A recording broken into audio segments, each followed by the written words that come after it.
En Égypte, troisième et dernière journée de vote ce mercredi dans le cadre d'un scrutin présidentiel dont la participation représente l'unique enjeu. Aucun chiffre officiel n'a été publié depuis le début du vote.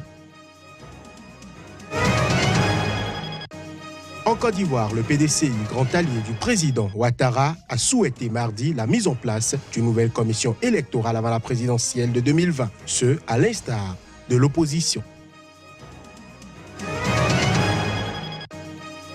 Enfin, la justice congolaise a annoncé mardi avoir ouvert une information judiciaire contre l'opposant Moïse Katumbi. Le candidat déclaré à la présidentielle du 23 décembre est poursuivi pour usurpation de nationalité.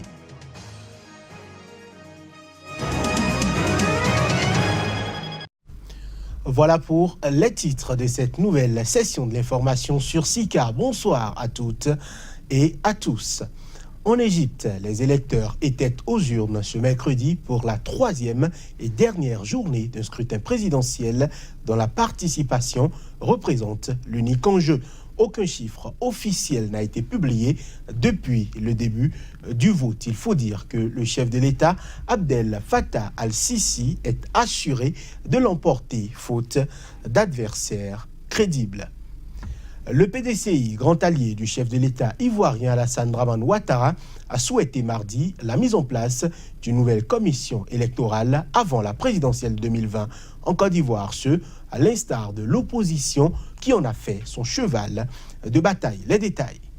La commission électorale indépendante CEI répondait à l'époque à une réalité qui était celle de la crise ivoirienne. Ce n'est plus la même aujourd'hui. Il faut coller à la réalité du moment, a expliqué Jean-Louis Billion, ancien ministre du Commerce et porte-parole adjoint du PDCI, le parti de l'ex-président Henri Konan Bédié. Une CEI crédible et légitime est nécessaire pour crédibiliser les élections en 2020. Il faut la faire évoluer. On ne peut arriver en 2020 avec la même commission qu'on avait en 2010, a-t-il martelé. Pour lui, les Ivoiriens ont été traumatisés par la crise post-électorale qui a fait 3000 morts en 2011. On doit éviter tout ce qui peut nous conduire vers une autre crise. La crédibilité de la CEI contribue à éviter une autre crise. C'est la première fois que le PDCI, membre de la coalition au pouvoir, réclame une nouvelle commission électorale. L'opposition ivoirienne demande la mise en place d'une nouvelle commission électorale consensuelle avant l'organisation des élections municipales et régionales prévues cette année, menaçant de les boycotter. Les opposants ont trouvé injuste et inacceptable la surreprésentation du pouvoir dans la CEI.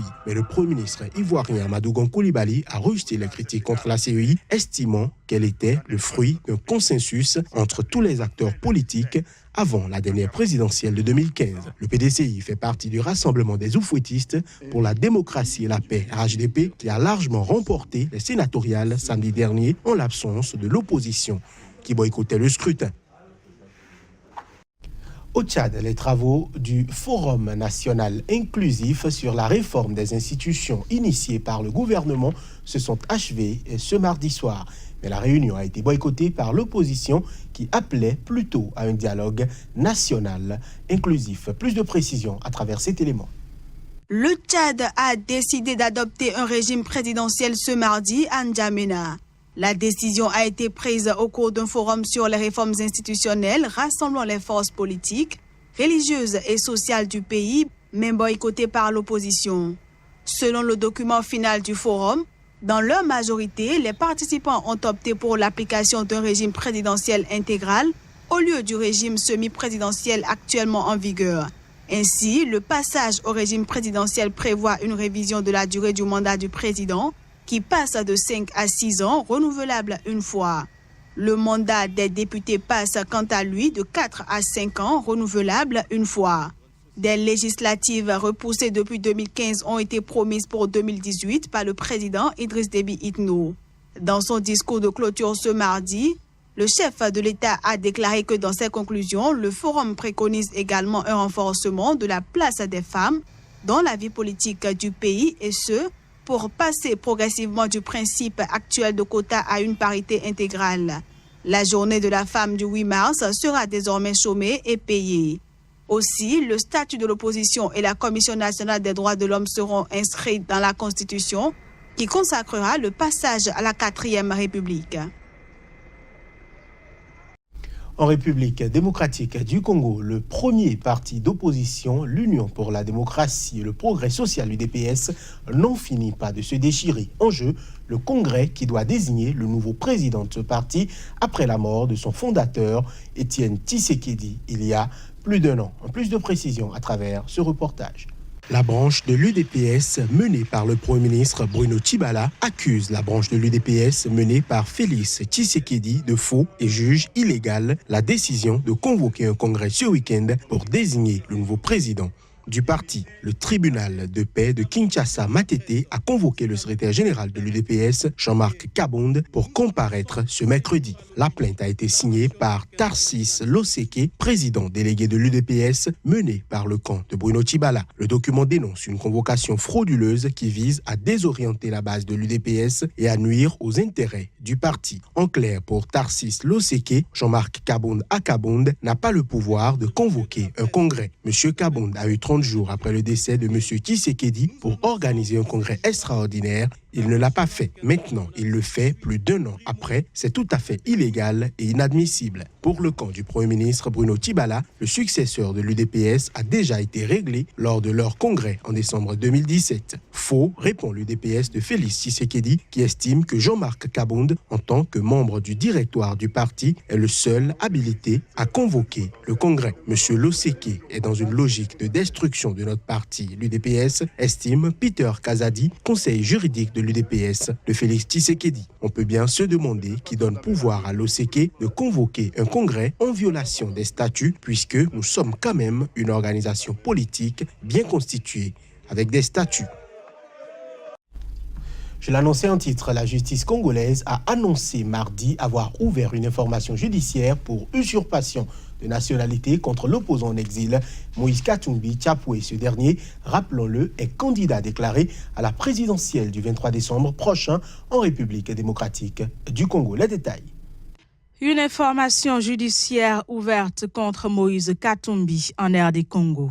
L'opposant congolais est accusé par la justice de faux et usage de faux alors qu'il était gouverneur de la province de Katanga. Le chef des parquets congolais a indiqué qu'il avait décidé d'un procès pour Moïse Katumbi dans une affaire de recrutement des mercenaires, notamment un ancien militaire américain pour déstabiliser les autorités de la République démocratique du Congo. Du côté de l'opposant, on dénonce un acharnement de la part du pouvoir en place contre Moïse Katumbi. Candidat déclaré à la présidentielle devant se tenir en décembre prochain, Moïse Katumbi a lancé sa plateforme électorale le 12 mars dernier depuis l'Afrique du Sud.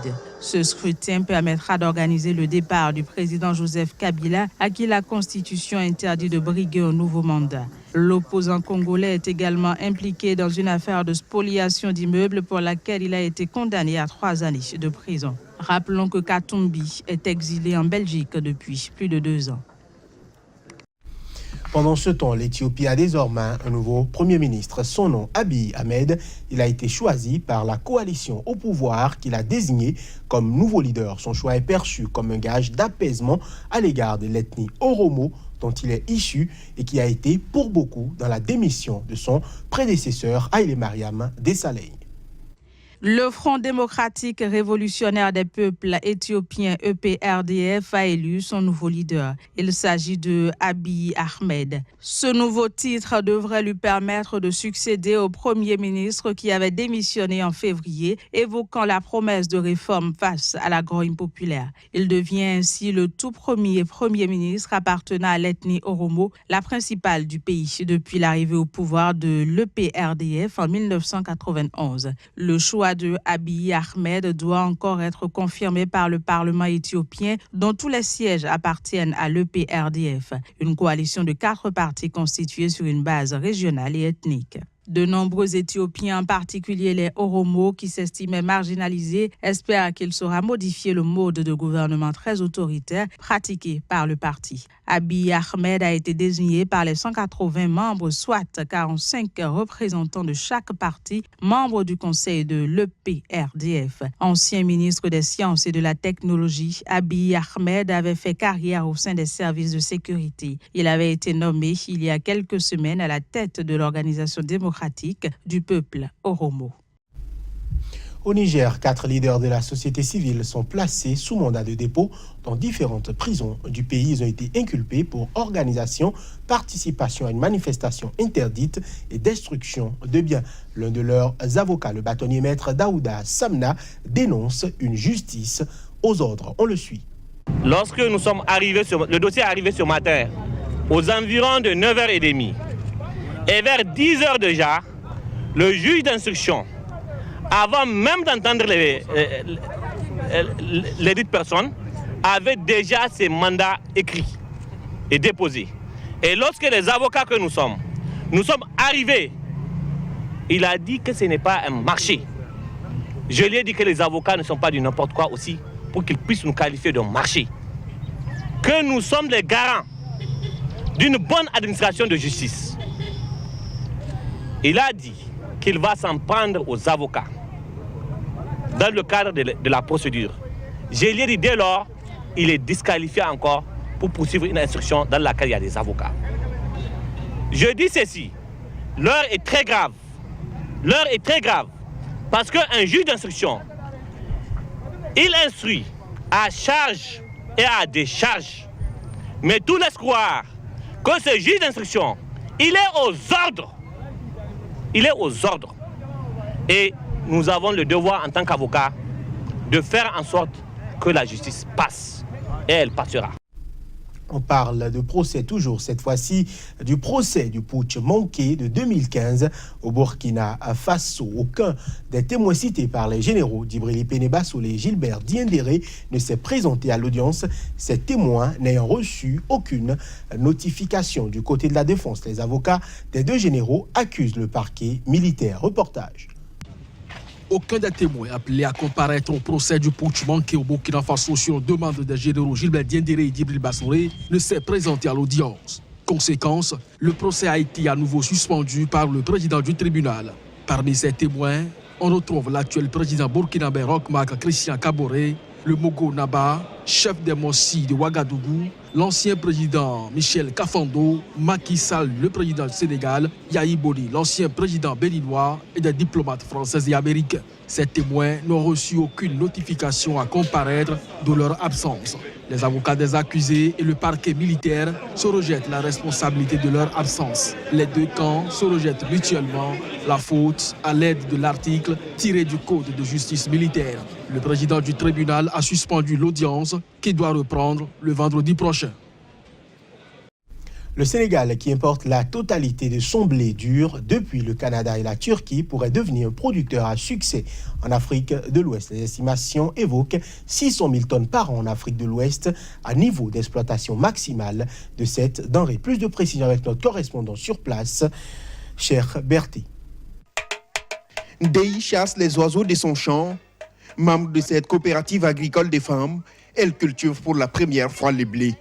Une nouvelle culture dans leur localité qu'elle ne connaissait pas du tout. Dans 10 jours, ce sera notre première récolte. On va voir les retombées.